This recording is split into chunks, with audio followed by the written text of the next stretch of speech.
Mike Delisio from Solo Mode Games. Today I'm going to be doing a solo playthrough of Paper Tales utilizing the Beyond the Gates expansion. This expansion changes the player count from 1 to 7, while the base game started with a 2 to 5 player count. This solo variant allows you to play against the Lich King and its army. Let's take a look at how the game plays over at the table. Okay, here we have the solo setup for Paper Tales with the Beyond the Gates solo expansion. This is an expansion that adds not only a solo mode, it adds extra buildings, it adds extra cards, but what I'm going to do is I'm going to play the solo variant with only the cards from the base game. I'm not going to add any of the extra buildings that could be added. I'm not going to add any of the extra cards. You can freely do that at your will, one way or the other. I figured just to kind of keep things as simple as possible, to give you just a general overview of how the game plays, I'm going to stick with just the cards from the base game and the buildings from the base game. The solo components are primarily made up of these cards here. There are a number of level 1, 2, 3, 4, and end cards. You shuffle those up and you randomly place one face down for each. The first card you flip face up, and this is going to be the way that your opponent, the Lich King, could potentially score points. This is a game that's played in different stages. Each turn has got 6 different stages, and so it plays very similarly actually to the base game, with the exception of 2 phases. The recruitment phase is different and the wars phase is slightly different. The recruitment phase is different because the base game of Paper Tales, the primary mechanic is drafting. And so you obviously are going to have to make some adjustments when you are drafting in a solo game. The way that they do that I think is pretty clever, and I think the best way to show you is just by doing it. So the way that this is going to work is that I'm going to, by the end of this first phase, the recruitment phase, I will have 5 cards. There will additionally be a stack of cards that I have not chosen that's going to go into a deck that the AI will potentially use to score, called the Necropolis. So the piece of information that I need to think about is at the bottom of this first card. So this is the level 1 card. I know that right away they're going to score 4 what are called legend points. Victory points, essentially. All right. I have a little bit of information here in that there are 2 different strength values, a black strength value and a purple strength value. Black strength of 1, purple of 2. I'm going to, at the point of the war phase, flip over that number 2 card, and I'm going to add its black value and purple value to these to fight 2 wars. But what I need to think about for this phase, for this recruitment phase, is right down here. The AI is going to get 1 legendary point for each unit that I put in the Necropolis that has at least 1 number 4 or income ability. So I know that any card that I don't choose with that ability on it that I put into the Necropolis is giving the AI a point. And not only is it giving him an AI a point for this round, but for every other round of the game, because these are cumulative. The Lich King will be scoring more and more points as the game goes on, which is a really nice mechanic to kind of ramp up the difficulty as things goes on. So I start the game with 3 gold. I'm going to need gold to put cards into my tableau. So first thing you do when you start the recruitment phase is you draw 5 cards. I'm going to keep 1 card and the other 4 are going to go into the Necropolis. So the things I need to be thinking about are, what can I afford? All of the cards have a cost, 0, 1, 3, 2, and 2. I'm going to be trying to put 4 cards out there, and I've got $3 to spend. That's something to keep in mind. The other thing I want to keep in mind is the strength potentially on these cards. This one is 2, but it's got a variable strength. It's got a +2 for any meat that I might have in my kingdom. The Manticore gets more powerful when he eats meat, apparently. But I also need to be looking, are there any number 4 abilities? Well, none in these cards. So any of these cards that I put in the Necropolis aren't going to hit me for that point. So I think what I might do is keep this hunter. This hunter doesn't cost me anything if I do deploy him, and he gives me a meat bonus if I put him in the front. I'll explain what that means in a moment. So I'm going to keep this, and I'm going to put these 4 cards in the Necropolis. Next, I draw 4 cards. First time was 5, now it's 4. I'm going to keep 1 and put the other 3 in the necropolis. This card has a 4 ability on it, and so that means that I need to be careful about putting that in the necropolis because that's going to give them a point. This one has a 4 strength, but it will give me 0 strength if there's an aging token on that, which I'll explain a little bit later. At the beginning of the game, it's not going to have an aging token, and it only cost me 1. So I think I'm going to keep that, 1, because it could be a good card, and 2, because it's going to keep a point away from the Lich King. So I'll put these in the necropolis. Next, I draw 3 cards. I keep 1, the other 2 go in the necropolis. So far, I've got potentially 1 coin I've spent. These are all cheap. None of these have a 4 ability, so I don't have to worry about that extra point for the necropolis. That gives me a meat resource. This gives me 3 points when the sculptor dies. I do kind of like that. I'm going to keep that sculptor. Put these in there. All right. So now I've drawn 5, 4, and 3 and kept 1 from each. Once I've done that, now what I'm going to do is take... I need to double check myself here and make sure I'm doing this right. I have 9 cards left in this netherworld that I didn't choose. I shuffle them, okay? So I shuffle the cards that are in this necropolis. Now I take the first 2, I keep 1, and I put the other at the bottom of the pile. Well, I know that I don't want that Leviathan because it's too expensive. So I'll keep the Necromancer, put that at the bottom of the pile, and then the last thing I do is just draw blindly the last card from the top of this and keep it, okay? So now this is the necropolis. I'm going to keep it right over there for now, and now that is the recruitment phase. I've selected my 5 cards, and now we go to the next phase, which is deployment. Here I'm going to be placing face down the cards, although honestly in a solo mode you don't need to play them face down. When you're playing multiplayer, you want to play them face down so people can't see what you're doing, and then you flip them over. But for the purposes of the solo mode, I'm just going to play these face up. So I need to pay for anything I put out there. And so the way it works is that you're going to have a tableau always of maximum 4 cards. You're going to have 2 in the front and 2 in the rear.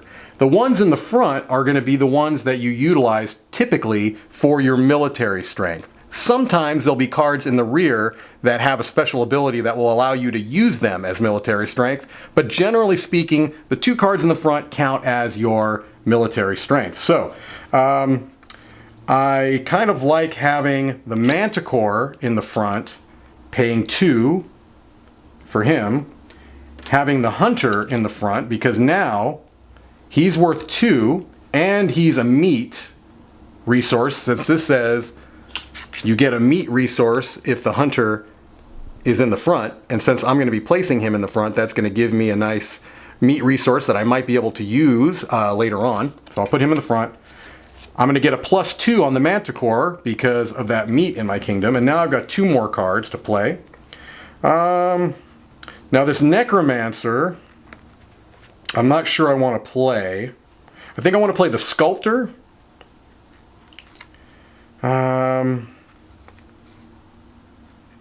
And I think I want to play the Giant Snake. All right. So I have to pay for that Giant Snake. This Necromancer I can keep for potentially the next round. I'm going to place it under my player card there. Okay. So now I've done the deployment. I have and in future rounds I can reorganize, move things around, shift them, discard them if I want to, and pay. So I've paid for my cards, I've deployed them in the way that I want to. All right, now, at the end of the, actually, what I should have done, and I did this a little bit out of order, hopefully I'll remember, it doesn't change anything, but hopefully I'll remember this just to be consistent. At the end of the recruitment phase, before I deployed, I should have given the Lich King some gains. So they immediately get their 4 points, all right? They get their 4 points there. Then I check their quest bonus, and they get 1 point for each unit with at least 1 4 ability, like I told you before, which is basically the income. So I look through these to make sure that does not have a 4 ability, that one doesn't, that one doesn't, that one doesn't, that one doesn't, and that one doesn't. So I was able to keep a lot of other points there. And so now, once I've done that, this is going to be discarded. So I'll have a discard pile up here. It's no longer part of the Netherworld pile. It's at the end of that, okay? So now I go to the deployment, which I've done. I've paid for my cards, all right? Now we go to war. The change in war is that we are going to flip over this number 2 card, all right?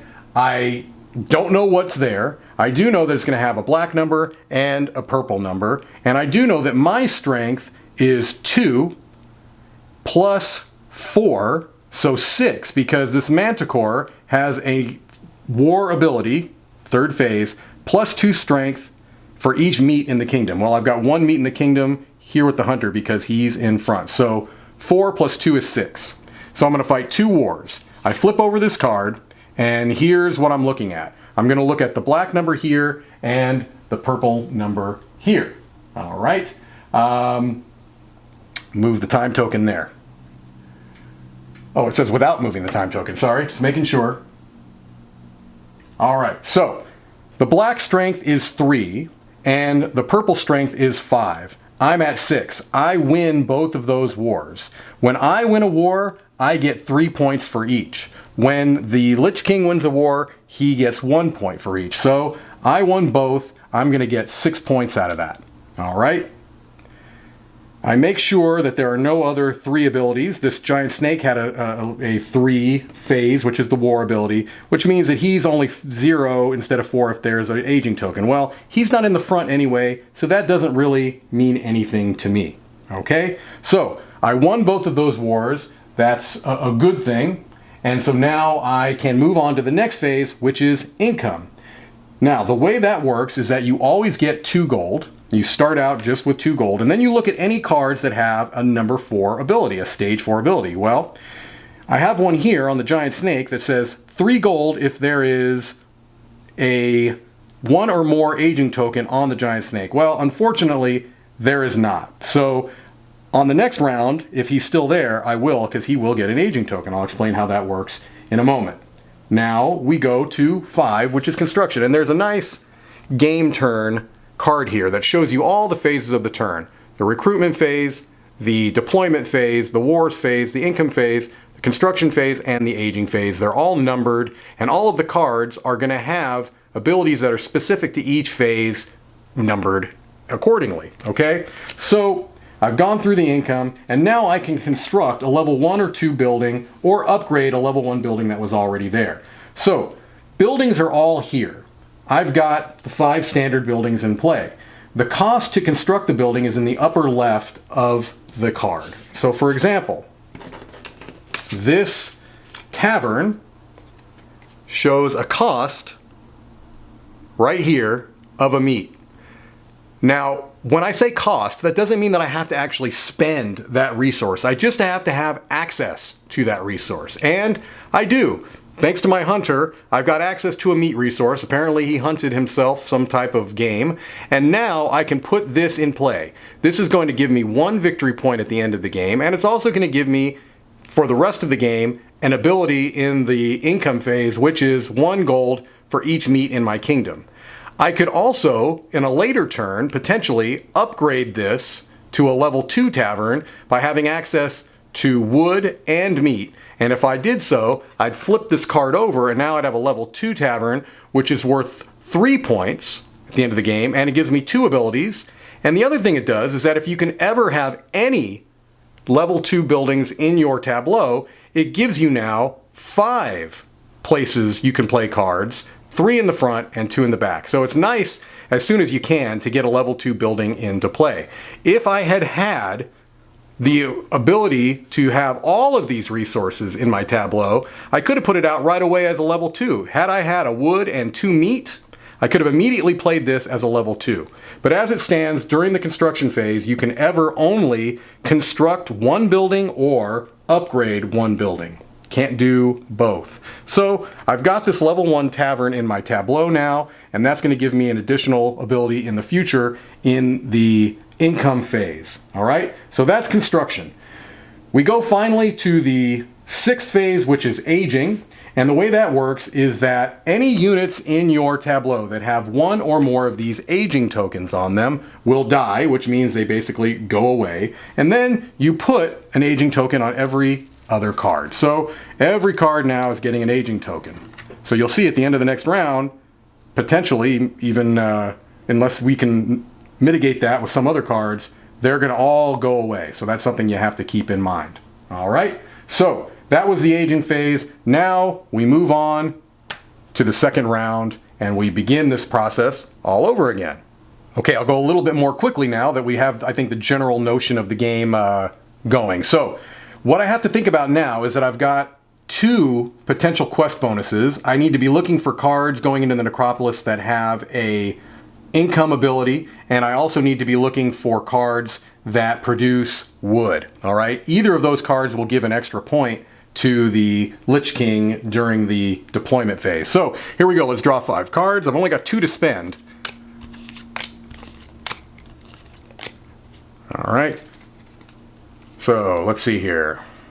I'm going to keep one and put the rest in. Oh boy, all 3 of these 5 cards have 4 abilities, have income ability. So that's potentially 3 points. I've got to keep one of these. So I'm going to keep this cook because he has a 4-point ability, and also he'll give me a gold for each meat in my kingdom, which if I keep the hunter out there will give me that. So I'll keep that, and I put these in the Necropolis. Now I'm going to draw 4. Keep 1.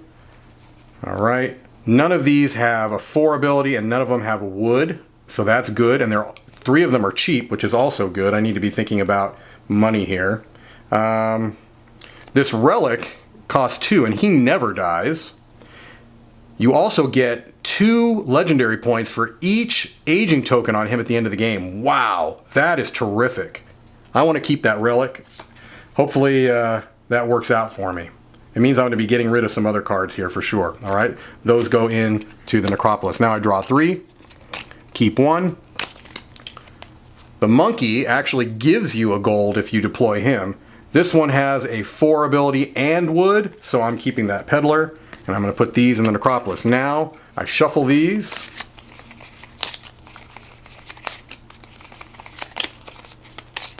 Draw the top 2, keep 1, put the other at the bottom. These both have 4s, unfortunately, so I'll just keep, they're both blacksmiths. I'll keep 1, put the other one at the bottom, and then I draw 1 off the top.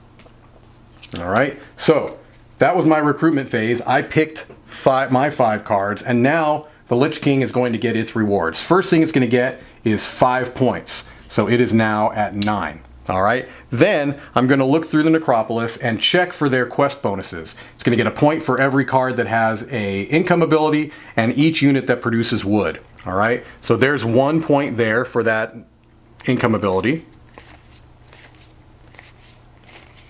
And that's it. So it's going to get an extra point. So it's at 10. Just so you know, let's say, for example, instead of wood, it was 1 point for each unit that produces wood. When looking at the Necropolis, you assume that every ability that can be triggered is. So in this case, it says meat if the hunter is in the front. You would always assume the hunter is in front for the Necropolis to give them that point. Now, luckily it's wood and not meat, so I don't have to worry about that. So that is going to go away. All right. And now it's time for my deployment.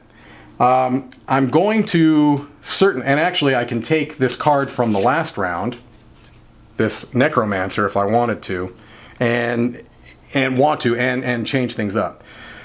These cards are going to get progressively more powerful militarily, so I need to keep that in mind. Right now I'm still at a 6, which is I think a decent number. I think I should win at least one of those wars.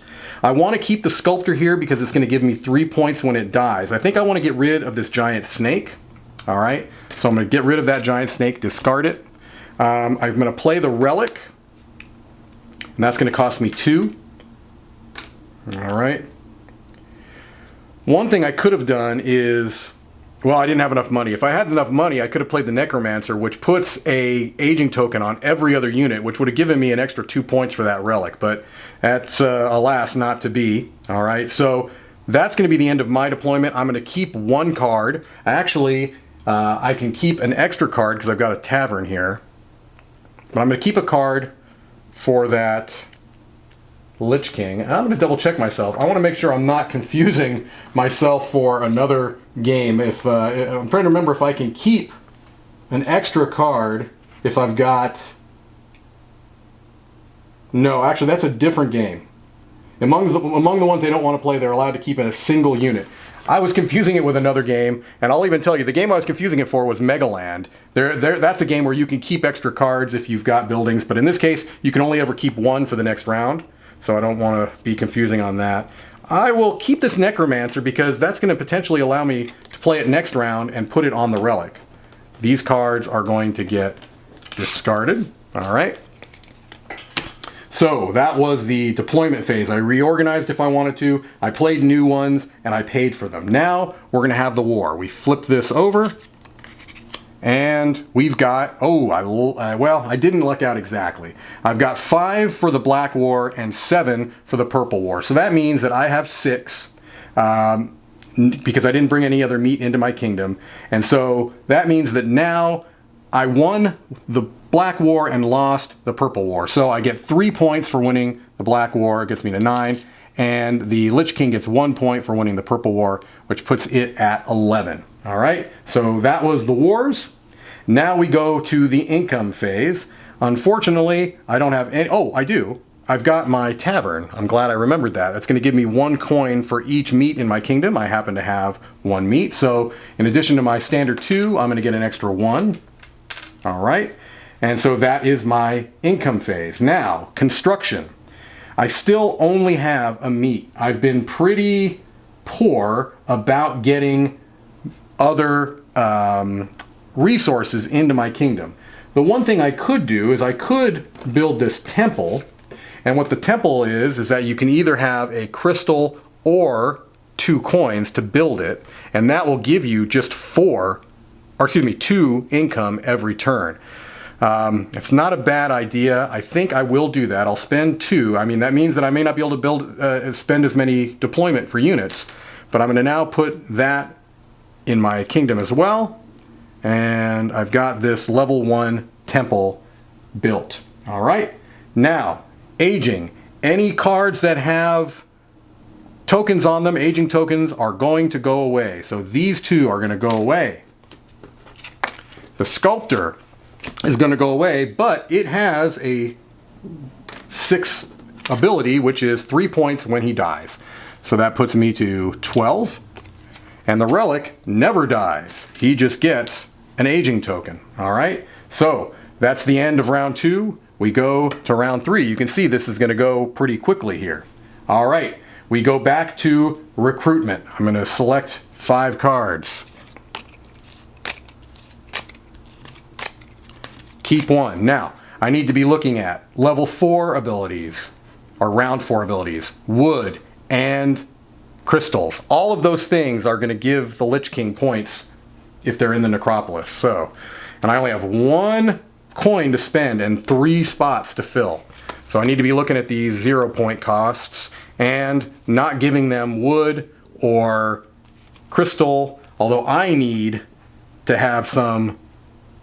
I'd like to upgrade one of these buildings, so it's going to be tough. It's going to be tough. So I also need to be thinking about wars. This salamander costs 2. I don't think that's going to work. This forest child is nice. It costs 1, but it gives me a wood and a meat. So this is going to be giving the AI a point for that crystal, but I'm going to keep this and put these in the necropolis. Now I draw 4. I'm going to keep 1. Luckily I have some good options for 0 point cards because I'm going to need 0 point cards. The woodcutter gives me wood. The cook, I'm going to keep the woodcutter. I'm giving them 2 points. 1 for that level 4 or round 4 ability, 1 for that wood. That may not have been smart. Now I draw 3 cards to keep 1. The monkey would be nice because he's going to actually give me a coin. So I'm going to keep the monkey. Put these in the necropolis. Now, shuffle the necropolis. I almost called it the Acropolis. Different theme. I draw 2, keep 1, discard the other. Neither of these, it looks like, will trigger points for them, so I don't know that I'm going to be keeping either one of these or playing either one of these, but I'll keep the Colossus, put that underneath, and now you draw the top card, which is the Adventurer. Oh, that's good. That gives that 1 point away from the AI because that produces crystal. All right. So now I have done the recruitment phase. I've selected 5 cards, and we're going to give the Lich King its points. It's going to immediately get 7 points. That puts it to 19. Oh, no, I'm sorry. It's yellow. That puts it to 18. All right. Now we're looking for round 4 abilities, wood and crystal. Each of those are going to give it some points. 2 points for crystal, 1 point for wood, 1 for the level 4 ability. That doesn't trigger. That doesn't trigger. That doesn't trigger. This gives 1 point. That doesn't trigger. That doesn't trigger. That does trigger. It's a round 4 ability. Lich King is at 20. All right. Those go away. All right. Let's see what I can do here. We're now in my deployment phase. I've got 1 coin to spend, although if I put the monkey out there, it's going to give me a coin. Boy. The Colossus is terrific in later rounds because it'll give, or it would be terrific in another round unless I could somehow get a aging token on it because it counts as a 7-point strength instead of 1 if there's a aging token on it. But I do think I need to keep this in here. So I'm going to put first I'm going to put the monkey out. All right. I'm going to lose these wars. There's almost no way around it. I'm going to put the monkey out. That's going to give me a coin. All right. I'm going to put the Colossus out. That's going to cost me 2. And I'm going to put I'd love to put the Forest Child out, but I'm going to put the Woodcutter out instead because it doesn't cost me anything. Oh, I actually had this to choose from too, this Necromancer. Oh. That could have given me, well, but I didn't have enough. I didn't have enough because I only had the 2. Oh, I should have had 3. I had 2 to start with. 1 for the monkey. That'd have been 3. Where did my other coin go? Did I do something wrong here? I should have started the round with 2, right? Because you always earn 2 gold. The monkey would have given me an extra 1. So I think what I need to do is take this back. I had 3. Hopefully I didn't mess this up. These were out. These were in my hand. I didn't account for this Necromancer. The monkey gives me the point, the 1 point. Now I play the Colossus, which costs 2. I play the Necromancer, which costs 1. And when you deploy it, this is a round 2 ability. It says put a aging token on each of your other units, which is good for the Relic and good for the Colossus. Actually, I want to put the monkey down here because I can do this. You can rearrange things all you want. The Necromancer will go here because that's 4. The monkey will go down here. I'm going to keep one of these, which I'll probably go ahead and keep the Forest Child. Discard the rest. This should hopefully allow me to win wars. Hopefully I didn't mess that up. I don't think I did because I should have had 2 gold at the end of the last income. I got a gold by playing the monkey. That gave me 3 that allowed me to spend for those 2 cards. I'm pretty sure that I didn't mess anything up. I certainly hope that I did not. Okay, so I've deployed, I've reorganized, I've revealed, I've paid. Now we go to war. And what's going to be nice here is that I've got 4 here and 7 because it says 7 instead of 1 if there is an aging token or more, 1 or more on the Colossus, and I do. This also has a or round 3 ability of an extra LP for every war won. So if I can win these 2 wars, that would be 8 points. 3 for each war plus another 2. So let's hope. Right now I'm at 7, 11. We flip this and we're at 8 and 11, and that means that we tie. That means that we both get the victory, which is terrific. I'm going to double check myself, but I believe we both get the victory if we both win the war. Let me double check. In case of a tie, both players win the war. Okay, so I won 2 wars. That's going to give me 6 points, which gets me to 18, plus an extra 2 for my Colossus. The AI won 1, and they get 1 point for that. So right now we're at 21 to 20. It's a very close game. All right, so that was my war. Now we go to income. I get 2 gold off the bat. All right, then I get another 2 for my temple. And I would get 1 for each meat in my kingdom, but I don't have any meat in my kingdom. So unfortunately, nothing there. All right, so that was my income. Now I go to the construction. And unfortunately, I've got nothing here in my construction that will allow me to build a building through resources. However, I could upgrade my temple, which is either 2 crystals or 3 gold. I'm thinking it might be worth it to spend the 3 to upgrade this temple and allow me to have a 3rd building up here. So I'm going to do that. I'm going to go ahead and build and flip this over. And now I've got a level 2 temple, and it's going to allow me to, in the next rounds, put out a 3rd card in the front. All right. So that was my construction. And now we go to aging. Cards with 1 or more aging tokens go away. All right, so this goes away. The Colossus goes away. It did well for me. The Necromancer goes away. The Monkey goes away. And it, on its 6th round, earned 1 gold for each aging token on the Monkey when he dies, so I get 1 for that. And then the Relic never dies. He just gets another token. All right, so there we go. We move on to the next round, and we're getting close here. All right, I was getting some sunlight glare there, so I made some adjustments. Hopefully it'll make things a little bit easier. And it gave me time to realize that I made a pretty unfortunate for me mistake. When I built during the construction phase of the last round, that should not have been allowed, because when you build a building, there's something called a land cost. And it means that not only do you have to have the resources to pay for that building, but you have to have a land cost as well. And the first one is free, but for every building after that, you have to pay 2 gold in addition to having the resources. So in this case, I would have had not only the 3 gold to upgrade this temple, but an extra 2 to be able to get it because of the land cost. I did not have that. I have 2 gold now, but it's only because the Monkey gave me 1 when he died. So this has to say as a level 1 building for me. Unfortunately, I don't have access to a 5th building spot.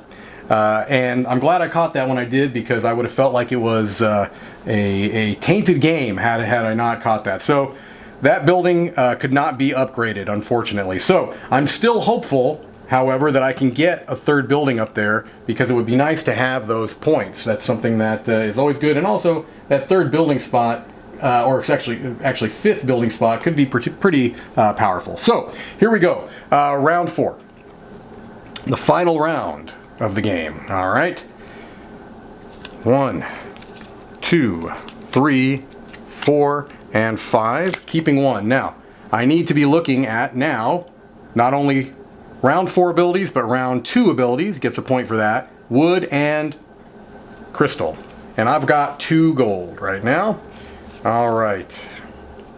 This veteran is nice because he's free, and he is a 3 strength. However, I really need to be looking at what I need to upgrade. Meat and wood will upgrade this tavern, but boy, honestly, having that 5th spot doesn't mean anything. It's just a few extra points. So I think I'm going to worry about that another time. If I have the landlord out, I can ignore the land cost, but that's only when you're... oh, you know what? My mistake was earlier. My mistake was when I built the temple, not when I upgraded it. And so I tell you, this may have an asterisk, this game. This may have an asterisk. The correct way is when you build a building, that's when the land cost comes into play. When you upgrade it, you don't have to pay the land cost. So I'm not going to upgrade this. I don't know if that's a fair compensation for playing it wrong earlier. I don't know. I can't remember if I had the 2 gold when this temple came out. I really have no idea. I imagine I probably didn't, quite honestly, because I would have needed to have 4 gold to play it. So that was my mistake there. I will go back when I'm editing this video and add an annotation at the time that I put this card out. But now that I'm realizing it during actual live play, I see that that was a mistake, and I'm not going to upgrade this, even though I potentially could have, because I played it wrong to begin with. All right, well, that's a bummer. So, wood, meat, and level 2 abilities and level 4 abilities, almost all of these cards tick off one of those things. So I'm going to be giving points to the Lich King almost no matter what. So I need to be thinking maybe more about what I can do. All right. I like this Time Master because he allows me to put 2 aging tokens on one of my units. Well, that will go right on those relics. That's 4 points right there for the relic. So I'm definitely keeping that Time Master. That's a great card to have with the relic. Those go in the Necropolis. 4 more. Keep 1. All right. Whew. This Kraken is expensive. I know I can't play that. This Knight could potentially be good. I think what I'll do is keep the Commander is good, but he costs 2. What card did I keep? The Forest Sprite. I think what I'll do is I'll keep the Knight instead of the Commander. Draw 3, keep 1. These, oh, another Time Master. Wow! I think I'm going to go ahead and keep that because that's another 4 points. I want to make sure if it's okay. I'm going to double check the rule book here to make sure it's okay to have 2 of the same units. Just double checking here. I'm not seeing anything at this point that says that you cannot play units that are the same. Doesn't say anything that I can see, unless I'm missing it, that you can't play the same units. Alright, so if that's the case, I'm keeping that Time Master for sure. There's the Necropolis. I'm going to go ahead and shuffle these up. Take the top 2 cards, choose 1, put 1 at the bottom.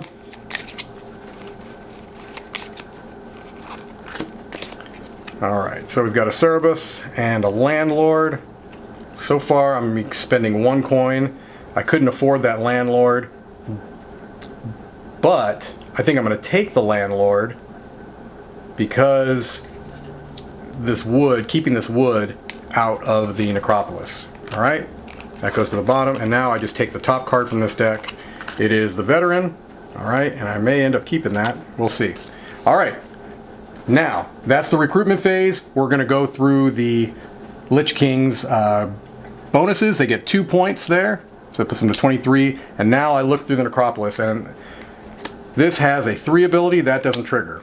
This has a 2 ability that's going to trigger and give it a point. This has a 3 ability which doesn't do anything. This has wood, so it's going to produce there, which gives it a point. This has a 3 ability which doesn't do anything. This is meat, which thankfully doesn't do anything. This has wood and a 4 ability. I believe it's going to get both of those points, especially since I messed up my building earlier. I think I should play it the way that's harder for me, so I'm going to give it both of those. I think that's probably the right way anyway, okay? And those are going to get discarded. All right, now it is my deployment phase. So these Time Masters are going out for sure. I place 2 on one of my units. That's going on the relic. I'm going to put this Time Master out, put 2 on one of my units, which is the relic. All right, now I've got 2. I can put out the Knight for 1, the Veteran for 0, but I don't know that it makes sense. I'd have 5, a strength of 5, which I'm guaranteed to lose this war, so I don't know that it much matters. Do I want to put the wood out so that I can get the town? I couldn't afford it right off the bat. I might be able to after income. I'm not sure if I would. I'd get 4 points. Yeah, I probably could put the town out. I don't know if that's a whole lot of good for me. It's an extra point. I think I'm going to do that, though. I'll go ahead and I'll play the landlord, because I'm going to lose the... oh, and that would allow me to ignore the land cost, so that is good. Okay, so that costs 2. That gives me a wood. These... Actually, I could have put the land or the forest child out there. I think I called it something different before. But I'm not going to play that, I don't think. Yeah. Yep. I'll go ahead and discard the... Well, I can keep one of them, but there's no point because this is the last round. All right, so I have deployed. Now we're going to go to war, and I'm certain to lose these wars. All right. We flip over this end card, and it's going to be 8 for the Black War and 13 for the Purple War. I'm at 2, so that's clearly going to be 2 points for the Lich King. So they're right now at 29. I have no 3-level abilities that trigger right now. Now we go to income. 2 points for the standard income. And I get 2 points for the temple. Coins. Like I said points, I mean coins. 1 coin for each meat in my kingdom. I don't have any meat in my kingdom, so that's going to be that. Now, construction. Because I've got the landlord out, I can ignore the land cost, which I wish I'd had that before. I wouldn't feel like I cheated. And now I can play either the town or the barracks. Both of those cost a wood, and I've got a wood. Actually, all of these. The mine, the barracks, or the town. And honestly, I don't know that it matters at this point. So, especially since I can ignore the land cost, I'll go ahead and put that out there. That's going to give me an extra point. All right, so I've constructed. Now, aging. The cards with a token on them would die. None of these have tokens on them except for the relic. Those are going to get them, and the relic's going to get 1 more, which is another 2 points, which is fantastic. All right, and now that is going to be the end of the game. We go to final scoring. So the way this is going to work is that the Lich King is going to get the immediate gain on the card. So 7 points. 1, 2, 3, 4, 5, 6, 7. So the Lich King is going to end up with 36 points. Now I've got to look at any end game points that I can get. And really, that's just going to be looking at my buildings. So 1, 2, and 3 points there.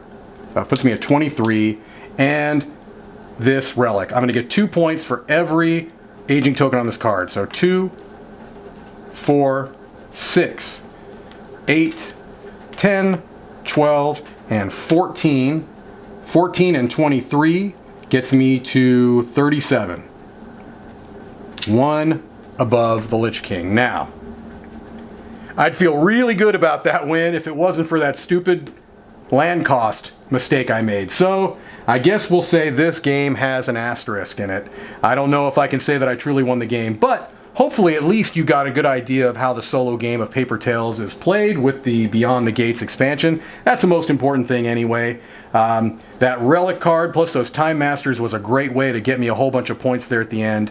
And if I had only remembered that land card or land cost, I'd have felt like this was a truly earned victory. But I'll take it with a asterisk. So, as always, I thank you so much for your time and have a great day.